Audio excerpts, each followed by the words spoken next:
بسم اللہ الرحمن الرحیم. میں سب سے پہلے رائل نیوز والوں کا اور خاص کر محمد عمر جو ان کے نمائندے یہاں پہ ہیں ان کا شکریہ ادا کرتا ہوں کہ انہوں نے مجھے اپنے انٹرویو کے لیے منتخب کیا اور وہ میرے کچھ خیالات کا یعنی اظہار چاہتے تھے تو میں نے ان کے لیے وقت نکالا ہے اور ان کے لیے جو بھی ان کی اپنا سوالات ہیں ان کا انشاءاللہ تعالی میں صحیح سچ جواب دینے کی کوشش کروں گا. جیسے آپ نے پہلے پوچھا ہے میں آپ کو آگاہ کر دیتا ہوں کہ میں 1 جنوری 67 میں کویت میں آیا. پہلے میرے والد صاحب اللہ جنت نصیب کرے وہ یہاں پہ تھے, انہوں نے مجھے بلوایا اور جب یعنی کاروبار کرتے تھے جی وہ انہوں نے ہی یہ آفس جس میں میں بیٹھا ہوں جس میں میں نے روزی کما کے اپنے بچوں کو پالا ہے انہوں نے شروع کیا تھا. تو دوسرے لفظوں میں یہ کہوں گا کہ جب تھوڑا سا میں نے شعور سنبھالا اور سیاسی سوجھ بوجھ کا پتہ چلا تو ذوالفقار علی بھٹو میرے کو ایک ایسے لیڈر نظر آئے کہ جو پاکستان کا مستقبل بدلنے کی ان میں صلاحیت تھی, مگر افسوس ان کو وقت نہ دیا گیا جیسے محمد علی جناح صاحب کو نہ دیا گیا. اس کے بعد جو بھی ان کے ساتھ ہوا اس کے لیے میں دوبارہ اس کی ڈیٹیل میں جانا نہیں چاہتا کیونکہ سب پورے پاکستان کو پتہ ہے کہ ان کو کیوں شہید کیا گیا.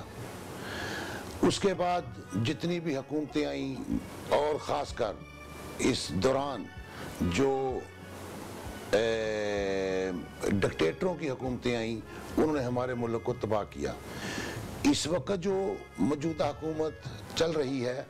وہ میرے قائد ذوالفقار علی بھٹو کے نام کو کیش کرا رہی ہے, مگر افسوس کے ساتھ یہ کہوں گا کہ اس وقت ہم اتنے کمزور ہیں کہ پچھلے دنوں آپ کو پتہ ہے کہ لاہور میں جو اپنا ایک ڈیوڈ نام کا ریمنڈ ڈیوس کا جو کیس ہوا اور سب سے جو افسوسدار بات یہ ہوئی کہ وہ ہمارے پاکستانیوں کو